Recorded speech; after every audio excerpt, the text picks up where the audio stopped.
بسم اللہ الرحمن الرحیم۔ سورۃ القیامہ آیت نمبر 2۔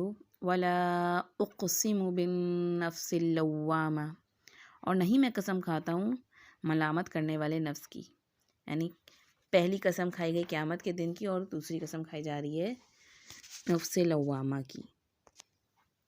لوم کسی کو تنبیہ کرنا یا پھر ملامت کرنا، برے فعل کے ارتکاب پہ برا بھلا کہنا، اور پھر لوامہ شدت کے لیے ہے، مبالغے کے لیے، جیسے ہم کہتے ہیں علامہ، یعنی بہت زیادہ ملامت کرنے والا۔ اصل میں مومن کا جو نفس ہوتا ہے وہ ہر وقت اس کو اندر سے ملامت کرتا ہے، اور یہاں جو قسم کھائی جا رہی ہے وہ نفس لوامہ کی، وہ یونیورسل ہے، یعنی ہر انسان کے ساتھ اللہ تعالیٰ نے ایک نفس لگا کے رکھا ہے جو اسے ملامت کرتا ہے۔ یہ کسی صرف ایمان والوں کے ساتھ نہیں ہے، بلکہ دنیا میں جتنے بھی لوگ موجود ہیں سب کے ساتھ یہ نفس موجود ہے۔ اللہ تعالیٰ نے فرمایا فَأَلْهَمَهَا فُجُورَهَا وَتَقْوَاهَا، کہ ہم نے اس کا فجور اور تقوی اس کے اندر رکھ دیا ہے، یعنی اندر سے اس کا نفس اسے اچھے اور برے کے بارے میں بتاتا ہے۔ جب وہ کوئی غلط کام کرتا ہے تو اس کے اندر ایک اپنے آپ کا الارم بجنے لگتا ہے کہ یہ غلط کیا ہے۔ انسان کو برائی اپنی بری لگتی ہے، اور یہ بہت پاورفل ایموشن ہے انسان کے اندر، جو کہ ہمارے سب کانشیس میں پروگرام کیا گیا اللہ تعالیٰ کی طرف سے۔ لیکن بعض وقت کچھ لوگ اتنی برائیاں کرتے ہیں، اتنے غلط کام کرتے ہیں کہ آہستہ آہستہ انہیں اپنی برائی نہیں لگتی۔ وہ جیسے کہتے ہیں نا، ڈی سینٹیسائز ہو جاتا ہے انسان، بری چیز دیکھ دیکھ کر یا برے ماحول میں رہ کے۔ کسی ایسی جگہ پہ آپ ہو جہاں اسمیل ہو تو کافی دیر کے بعد آپ کو وہ اسمیل پھر محسوس نہیں ہوگی۔ تو ایسے ہی اس نفس لوامہ کو ایسے لوگ جو ہوتے ہیں وہ اندر سے مار کے اس کا گلا گھونٹ دیتے ہیں۔ حالانکہ دیکھا جائے تو یہ نفس لوامہ جو ہے یہ اللہ تعالیٰ کی بہت بڑی رحمت ہے، کہ اگر آپ کو اندر سے آپ کا نفس کا چوکے لگاتا ہے کہ تم نے یہ غلط کیا ہے، گناہ پہ انسان کے اندر ایک گھبراہٹ اور فیلنگ آتی ہے، تو یہ ہماری اپنی بہتری کے لیے کہ ہمیں ابھی اندر ہمارا الارم زندہ ہے اور ہمیں صحیح راہ دکھا رہا ہے۔ کیونکہ اللہ سبحانہ تعالیٰ نے جتنے بھی جذبات انسان کے اندر رکھے ہیں وہ سب انسان کے فائدے کے لیے ہیں۔ خوف ہے، غصہ ہے، خوشی ہے، محبت ہے، ندامت، یہ ندامت ہے نا انسان کے اندر جو ملامت ہوتی ہے، تو ہر ایک کی خاص وجہ ہے جو انسان کو صحیح طریقے سے کام کرنے میں مدد دیتی ہے۔ اگر خوف نہیں ہوگا تو انسان کو آخرت بھول جاتی ہے، اگر غم نہ ہو تو دوسرے انسان کی تکلیف کا بھی احساس نہیں رہتا، ہمدردی ختم ہو جاتی ہے انسان میں سے۔ تو ہر منفی جذبے میں بھی فائدے ہیں۔ اور یہاں جو نفس لوامہ کی قسم کھائی جا رہی ہے، کس لیے کھائی جا رہی ہے؟ کہ اللہ سبحانہ تعالیٰ نے تمہارے اندر یہ نفس رکھا ہے گا جو اندر سے تمہیں کچوکے ڈالتا ہے اور تمہیں مارتا ہے گا کہ تم نے غلط کیا ہے گا۔ یہ کس بات کی علامت ہے؟ کہ تمہارا اندر کا نفس بھی جانتا ہے کہ ایک دن آنا ہے قیامت کا، جس دن جو کچھ بھی تم کر رہے ہو نا اس کا نام اعمال سب پیش ہو جائیں گے، وہ سب اس کا تمہیں رزلٹ دیکھنا ہے۔ دنیا میں یہ نفس لوامہ جو ہے انسان کو فائدہ دے سکتا ہے اور انسان اپنے آپ کو صحیح راہ پہ لا سکتا ہے، لیکن وہاں پہنچ گئے تو قیامت کے دن تو سب خود اپنے آپ کو بھی ملامت کریں گے، اپنے گال پیٹیں گے۔ کافر ملامت کرے گا، ہر انسان ملامت کرے گا، یہاں تک آتا ہے کہ جنت میں پہنچنے کے بعد بھی انسان کے اندر حسرت ہوگی کہ کاش اور عمل کر لیتے نیکی کے تو اور بلند درجات تک پہنچ جاتے۔ تو یہاں اس آیت میں اللہ سبحانہ تعالیٰ قیامت پر دلیل لا رہے ہیں اس نفس لوامہ کو۔ قیامت آنی ہے اور اس کی اصل پہچان تمہارے اپنے اندر ہے، تمہارے اپنے اندر جو یہ الارم بجتا ہے، اگر اس پہ کان دھر کے اپنے آپ کو درست نہیں کیا۔ آج دیکھیں سب سے زیادہ انسانوں کے ساتھ جو مسائل ہیں وہ نفسیاتی مسائل زیادہ ہو گئے ہیں۔ لوگ کیوں اتنے سائیکالوجسٹ کے پاس جانے لگے ہیں، کیوں اتنی کاؤنسلنگ اور یہ سب چیزیں ہونے لگی ہیں؟ کیونکہ اندر سے ہمارے جذبات ڈسٹرب ہیں، ہمیں انہیں ہینڈل کرنا نہیں آتا، اور وجہ ہے کہ ہمیں صحیح اور سب سے اوتھینٹک علم سے محروم رکھا گیا ہے۔ دنیا کی کتابیں پڑھ لینے والوں کو عالم اور علامہ کہا جاتا ہے، لیکن اللہ کی کتاب جو انسان کو صحیح طور پہ جینا سکھاتی ہے، یہ سب سے کمپلیکیٹڈ مشین جو ہے اس کو صحیح طور پہ کس طریقے سے اس دنیا میں رکھنا ہے یہ بتاتی ہے، اس سے ہمیں محروم رکھا گیا ہے، اس کے علم کو پیچھے ڈال دیا گیا ہے۔ اور پھر اندرونی طور پہ جو ہمارے نفسیاتی مسائل ہوتے ہیں کہ ہم انہیں گولیوں کے ذریعے دبا کر، سکون کی گولیوں کے ذریعے، ڈپریشن کی گولیوں کے ذریعے وقتی طور پہ بس سلانا چاہتے ہیں، یہ مسائل کا حل نہیں ہے۔ اصل میں جو نفس ہے نا، اس کو سمجھنے کی ضرورت ہے. یہ نفس 3 طرح کے ہوتے ہیں. نفس قرآن کریم میں کہا گیا ہے نفس امارہ، نفس لوامہ اور نفس مطمئنہ. اور اسی طرح ایک نفس ملہمہ بھی کہا گیا ہے، جیسے فَأَلْهَمَا فُجُورَهَا وَتَقْوَاهَا میں جس نفس کو الہام ہوتا ہے، اللہ تعالیٰ کی طرف سے الہام کیا جاتا ہے. تو اصل میں یہ نفس کیا ہے؟ نفس اصل میں روح ہے. سب سے زیادہ بہتر انداز سے اس کو اسی طرح ڈیفائن کیا جا سکتا ہے اس نفس کو. اور یہ روح کی جو ہے آپ سمجھ لیں نفس جو ہے مختلف یہ سٹیجز ہیں. نفس امارہ کیا ہے؟ خواہشات کی طرف بلانے والا نفس جس کا تعلق ڈیزائرز سے ہے. نفس لوامہ ملامت کرنے والا، بلیمنگ والا، جو انسان کو اندر سے گلٹ فیل کراتا ہے. تو آپ اس کو سمجھ لیں ایک مثال سے کہ یہ 2 گھوڑوں کی طرح ہیں، ایک کالا گھوڑا اور ایک سفید گھوڑا. اب آپ جس گھوڑے کو زیادہ چارہ ڈالیں گے، جس کی زیادہ خدمت کریں گے، جس کو خوب کھلائیں گے پلائیں گے، دھلا کر صاف ستھرا رکھیں گے، وہی گرو کرے گا زیادہ. اگر ہم ہر وقت اپنے نفس امارہ کی بات مانتے ہیں، وہ جو ہمیں اندر سے خواہش ہوتی ہے ہم فوراً فوڈ پانڈا کرتے ہیں اور انسٹنٹ اپنے سامنے وہ چیز منگا کے رکھ لیتے ہیں، تو وہ زیادہ ہمارا مضبوط ہوتا جاتا ہے. ہمارا اس کے اوپر سے کنٹرول ختم ہوتا جاتا ہے. وہ ہمیں کنٹرول کرنے لگتا ہے کہ اس کی خواہش پوری کیے بغیر ہم جی نہیں سکتے، ہم رہ نہیں سکتے. دوسری طرف نفس لوامہ ہے جو ہمیں ہر بات پہ ملامت کرتا ہے گا، ہمیں صحیح غلط کی طرف رہنمائی کرتا ہے ہماری. اگر ہم اس کی بات مانتے ہیں اور اپنے نفس امارہ کو تھوڑا دبا کر رکھتے ہیں تو اس سے نفس لوامہ گرو کرے گا. اور یہ نفس لوامہ ہی آگے جا کے ہمارا نفس مطمئنہ بنتا ہے. تو ہمیں اپنے کالے گھوڑے کو کنٹرول میں رکھنا ہے گا، اس کی ہر بات نہیں ماننی کہ وہ جتنا چاہے سونے کو کہے تو ہم اتنا سوتے چلے جائیں، وہ جو چیز جس وقت کھانے کو مانگے ہم اس کو فوراً دے دیں. آج کے دور میں ہم دیکھیں تو اپنے نفس اور اپنے بچوں کو ایسے ہی پال رہے ہیں کہ جو منہ سے نکلا، جو دل میں آیا، بس فوراً حاضر کر دو. اس سے کیا ہوا؟ اس سے بگاڑ آتا ہے. تو اپنے نفس پہ تھوڑی سختی کرنی ہے، اس کی ہر بات نہیں ماننی، بلکہ وہ آپ کو جو ملامت کرے نا اس پہ کان دھرنا ہے اور اپنے کان کھینچ کے اپنے آپ کے کان خود کھینچنے ہیں. نفس لوامہ بھی ہوتا ہے 2 طرح کے ہوتے ہیں. ایک اچھی صفت والا کہا گیا ہے ملامت کرنے والا، اور ایک صفت مذمت کے طور پہ ملامت کرنے والا.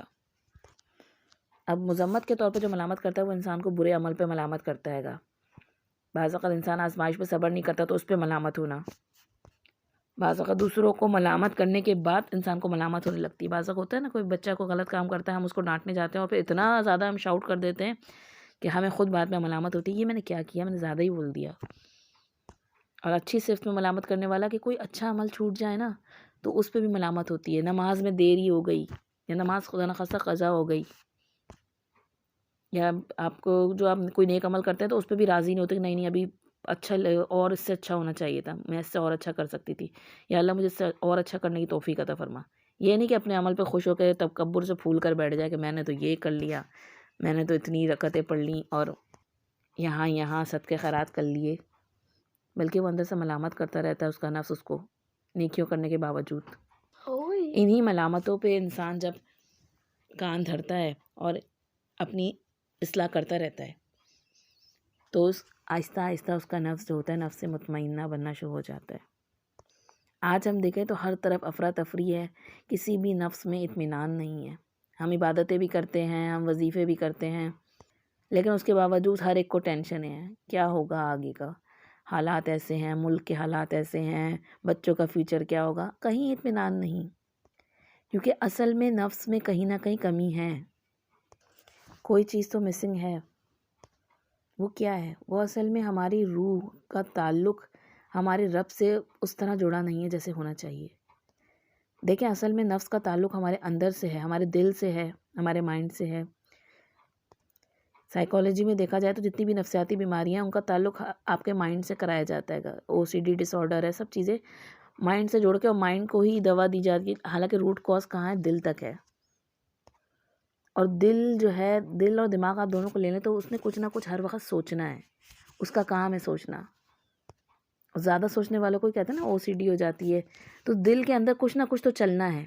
اب وہ جو چل رہے گا اس کا تعلق اگر آپ کے خالق سے ہو جائے تو آپ کا روحانی طور پہ اللہ تعالیٰ سے ایک کنیکشن ڈیولپ ہو جاتا ہے. نفس کا تعلق اللہ کے ساتھ. آپ کہیں بھی ہو، کچھ بھی کام کر رہے ہوں، پیچھے باتیں بیک پہ آپ کی رب سے ہی چلیں گی. کسی وقت آپ دعائیں کر رہے ہوں گے، کسی وقت آپ ذکر میں مصروف ہوں گے، کسی وقت آپ کوئی نعمت دیکھ کے یا اللہ تو نے یہ بھی دیا ہے، کسی وقت اپنے آپ کو ملامت کروں گی، یا اللہ میں اس گناہ کی معافی چاہتی ہوں، یا اللہ میرے سے یہ ہو گیا، یا اللہ میری یہاں اصلاح کر دے، یا اللہ اس شخص نے مجھ سے ایسے بات کری اور میں برداشت نہیں کر پائی، میں نے یہ غلطی کر دی. اپنی آپ کو اللہ کے سامنے جھکا ہوا پائیں گے آپ ہر دم. اور اگر یہ تعلق نہیں ہوتا نا تو پیچھے کہیں نہ کہیں بیک پہ آپ کا شیطان کے ساتھ کہیں نہ کوئی رابطہ ہو رہا ہوتا ہے. وہ اس کے وسوسے اور آپ کی یہ ایک چل رہی ہوتی ہے کہ اب یہ ہو گیا تھا، اب میں ایسا کروں گی، اب دیکھنا اگلی دفعہ میں نے اس کو ایسی سنانی ہے. تو بیک مائنڈ پہ کچھ نہ کچھ تو چلنا ہے. کسی انسان کا نہیں چلے گا تو دنیا کی خواہشات کا چلے گا کہ یہ کپڑے بناؤں گی، اب اس دفعہ جاؤں گی تو یہ شاپنگ کروں گی، یہ چیز ختم ہو گئی ہے. کچھ نہ کچھ چلنا ہے آپ کے دماغ میں، یاد رکھیں. دنیا چلے گی یا لوگ چلیں گے یا ایک تعلق جو آپ کا آپ کے خالق کے ساتھ چلے گا. جب یہ تعلق قائم ہو جاتا ہے نا، پھر کسی کو یاد دلانے کی ضرورت نہیں پڑتی کہ اللہ کا ذکر کرو، کیونکہ آپ کی تو اللہ سبحانہ تعالیٰ سے اندر اندر باتیں چل رہی ہوتی ہیں گی. جس وقت جس قسم کی باتیں چل رہی ہوتی ہیں، جب آپ کو نعمتیں نظر آ رہی ہوتی ہیں تو آپ الحمدللہ کہہ رہے ہوتے ہیں. جب آپ اللہ سبحانہ تعالیٰ کے عجائبات سے سرشار ہو کر حیران ہو رہے ہوتے ہیں، سبحان اللہ نکل رہا ہوتا ہے. کسی وقت اللہ تعالیٰ کی بڑائی کا احساس ہوتا ہے تو اللہ اکبر نکلتا ہے. بعض وقت شیطان کے وسوسے آ رہے ہوتے ہیں تو اعوذ باللہ نکل رہا ہوتا ہے. تو یہ اصل میں یہ چیز، یہ تعلق ہمارا جو اللہ سبحانہ تعالیٰ سے بنے. اور یہ کیسے بنے گا؟ اس کے لیے نفس لوامہ کو پروان چڑھانا پڑے گا، نفس امارہ کو دبانا پڑے گا.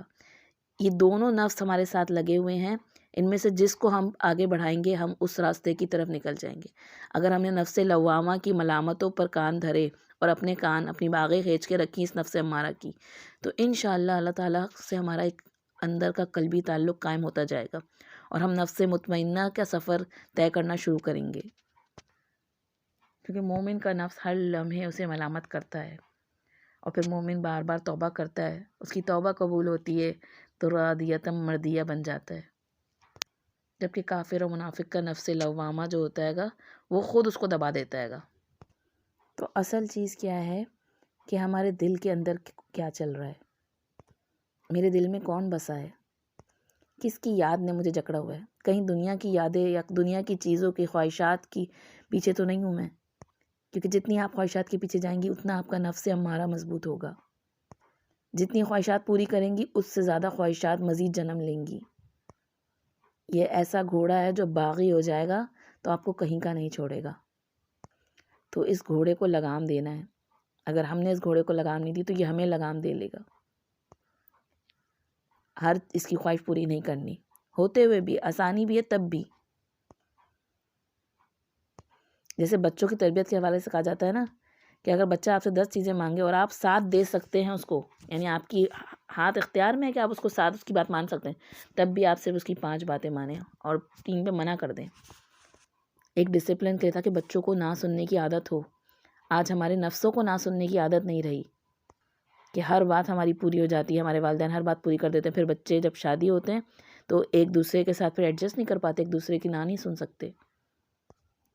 تو ایمان والے جو ہوتے ہیں نا وہ اپنا تعلق اللہ کے ساتھ بہتر کرنے کے لیے اپنے نفس امارہ کو دباتے ہیں. اللہ تعالیٰ نے اس دنیا میں بہت سی نعمتیں رکھی ہیں لیکن وہ ہر جائز خواہشات کو بھی اپنی پوریا نہیں کرتے. دنیا کی ان نعمتوں، صرف کھانے پینے پہننے اوڑھنے ان چیزوں کے پیچھے آگے نہیں بھاگتے، بلکہ ان کو دبا کے اپنے نفس لوامہ کی طرف کان دھرتے ہیں، اپنی ڈانٹ خود لگاتے ہیں. آپ دیکھیں باہر سے کوئی ہمیں آ کے ڈانٹے، ہمیں ہر بات پہ ہر وقت بتائے بولے تو ہمیں برا لگنے لگتا نا، لیکن اللہ سبحانہ تعالیٰ نے ہمارے لیے ایک اندر سے انتظام کیا کہ اس کی بات مان لو، اس کو دبا کر ختم نہیں کرو، تمہارا اپنا نقصان ہو جائے گا، بلکہ اس کو گرو کرو، اس کی پروان چڑھاؤ، تمہارے اپنے اندر اطمینان آئے گا. پھر مشکل سے مشکل حالات میں بھی انسان سختیوں پریشانیوں میں بھی ہوتا ہے نا، تو اندر سے کیا ہوتا ہے گا، نفس مطمئن، دل راضی اللہ سبحانہ تعالیٰ کے ہر فیصلے پہ. ابن تیمیہ رحمہ اللہ کہتے تھے میری جنت میرے دل میں ہے، یہ لوگ اسے مجھ سے چھین نہیں سکتے. اگر یہ لوگ مجھے ملک سے نکال دیں گے تو میں سیاحت کروں گا، اللہ کی یہ زمین میں غور و فکر کروں گا. اگر مجھے قید کر دیں گے تو میں قرآن میں غور و فکر کروں گا، رب کی عبادت کروں گا. یعنی ہر چیز میں خیر ہی نظر آ رہی تھی انہیں. اور فرماتے تھے کہ اگر ان کو پتہ چل جائے کہ میرے دل میں کیا ہے تو یہ اسے چھیننے کے لیے اپنی فوج کے ساتھ آ جائیں. یعنی اندر سے جو نفس مطمئن ہوتا ہے نا، اس کا تعلق اللہ کے ساتھ جڑا ہوتا ہے گا، تو پھر اچھے برے ہر حالات میں اسے خیر نظر آ رہی ہوتی ہے. اسے معلوم ہوتا ہے گا کہ یہ دنیا بہت تھوڑی ہے، اس نے ختم ہو جانا ہے، اور میرے ہر عمل کے لیے مجھے اللہ کے سامنے کھڑا ہونا ہے. وہ اپنے نفس لوامہ کی بات مان کر اپنی اصلاح کرتا ہے اور اپنا تعلق اللہ کے ساتھ مضبوط کرتا ہے. اس کی یادوں میں، اس کی باتوں میں، اس کے کاموں میں، اس کی راتوں میں، ہر جگہ اس کا تعلق اپنے رب کے ساتھ ہوتا ہے، اور پھر وہ اس دنیا سے نفس مطمئنہ بن کر پرواز کرتا ہے. اللہ سے دعا ہے کہ اللہ تعالی ہمیں اپنے نفس لوامہ کو اگنور کرنے کے بجائے اس پہ کان دھریں اور اسے نفس مطمئنہ کا سفر طے کرائیں.